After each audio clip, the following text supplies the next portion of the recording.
Halo teman-teman, Assalamualaikum warahmatullahi wabarakatuh. Bismillahirrahmanirrahim. Alhamdulillahirrahmanirrahim. Wabinasain Wala umuri dunia wadin. Wassalatu wassalamu ala asrofil anbiya'i wal mursalin Wa alihi washabihi ajmain, amma ba'du. Pertama-tama marilah kita panjatkan puji syukur kehadirat Allah Subhanahu wa taala yang telah memberikan kita nikmat iman dan nikmat sehat. Salawat serta salam marilah kita curahkan kepada junjungan kita Nabi besar Muhammad Shallallahu Alaihi Wasallam beserta keluarganya, sahabatnya, dan kita selaku umatnya agar mendapat syafaatnya di yaumil akhir kelak. Amin ya rabbal alamin. Bagi setiap umat beragama, doa merupakan satu di antara kebiasaan yang selalu dilakukan. Memanjatkan doa kepada Tuhan menjadikan cara untuk menunjukkan keimanan dan kepercayaannya kepadanya. Dengan memanjatkan doa kepada Allah Subhanahu wa taala, segala permintaan manusia kelak akan dikabulkan. Sebab Allah sangat menyukai umat yang banyak meminta dan memohon kepadanya. Ada waktu-waktu tertentu yang menjadikan doa yang dipanjatkan mustajab. Jadi, berdoa pada waktu-waktu tersebut didengar oleh Allah Subhanahu wa taala. Waktu mustajab untuk memanjatkan doa yang perlu diperhatikan. Yang pertama, hari Jumat. Dalam sebuah hadis dari Abu Hurairah disebutkan bahwa Rasulullah mengatakan pada hari Jumat Allah akan mengabulkan doa-doa hambanya. Dari Abu Hurairah, Rasulullah SAW bersabda, pada hari Jumat terdapat suatu waktu yang tidaklah seorang hamba muslim yang ia berdiri melaksanakan sholat. Lantas ia memanjatkan suatu doa pada Allah bertepatan dengan waktu tersebut, melainkan Allah akan memberikan apa yang ia minta. Dan beliau berisyarat dengan tangannya akan sebentarnya waktu tersebut. Hadis riwayat Bukhari dan Muslim. Yang kedua, saat berpuasa dan berbuka puasa, waktu mustajab untuk membaca doa yang selanjutnya adalah saat seseorang sedang menjalankan ibadah puasa. Selain itu, ketika buka puasa tiba termasuk waktu mustajab untuk berdoa. Yang ketiga, setelah sholat fardu, waktu mustajab untuk berdoa yang selanjutnya adalah setiap selesai sholat fardu 5 waktu, maka itu setiap usai sholat fardu, jangan langsung beranjak pergi, melainkan gunakan waktu tersebut untuk berdoa. Sebab waktu ini adalah waktu mustajab untuk berdoa. Menambahkan bacaan zikir dan wirid sebelum berdoa juga sangat dianjurkan demi terkabulnya doa-doa.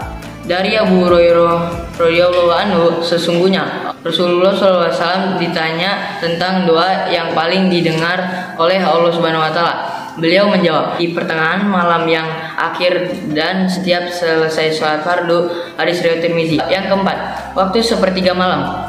Waktu mustajab untuk berdoa berikutnya adalah sepertiga malam terakhir. Ketika itu kebanyakan orang memilih tidur pulas.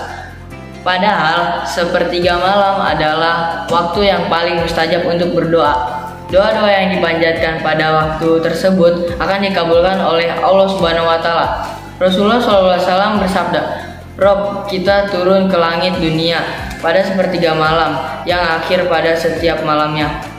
Kemudian Allah berfirman, orang yang berdoa kepadaku akan kukabulkan, orang yang meminta sesuatu kepadaku akan kuberikan, orang yang meminta ampun dariku akan kuampuni. Hadis riwayat Bukhari dan Muslim. Yang kelima, di waktu antara azan dan iqamah.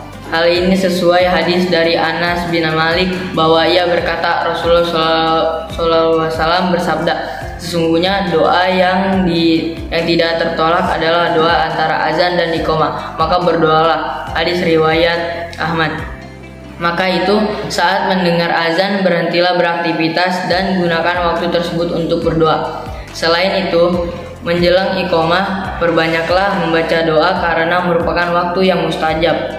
Keenam, saat sujud dalam sholat. Sujud adalah simbol pengakuan atas kelemahan diri seseorang. Sujud juga merupakan bentuk pasrah kepada Allah Subhanahu wa taala.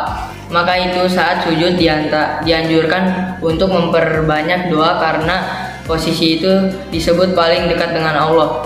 Rasulullah bersabda, seorang hamba berada paling dekat dengan Robnya ialah ketika ia sedang bersujud, maka perbanyaklah berdoa ketika itu. Hadis riwayat Muslim. Yang ketujuh, pada malam Lailatul Qadar, malam yang dikenal sebagai malam 1000 bulan tersebut sangat istimewa. Umat Islam tak boleh menyia-nyiakan kesempatan tersebut untuk berdoa. Yang kedelapan, saat minum air Zam-Zam, ketika seorang muslim minum air Zam-Zam, berdoa bisa dilakukan sebelum memulai meminumnya. Yang kesembilan, ketika turun hujan. Saat hujan turun adalah waktu terbaik untuk berdoa. Hujan yang diturunkan Allah SWT bertujuan mendatangkan manfaat dan berkah. Kita telah memasuki bulan Ramadan, maka dari itu sebaiknya kita memperbanyak doa dan amalan yang baik pada saat bulan Ramadan. Pada bulan Ramadan memiliki waktu-waktu yang mustajab untuk berdoa. Rasulullah SAW bersabda, sesungguhnya Allah membebaskan beberapa orang pada setiap hari dalam malam Ramadan. Setiap hamba di antara mereka ada doa yang dikabulkan. Hadis riwayat Ahmad. Wabillahi taufiq wal hidayah. Wassalamualaikum warahmatullahi wabarakatuh.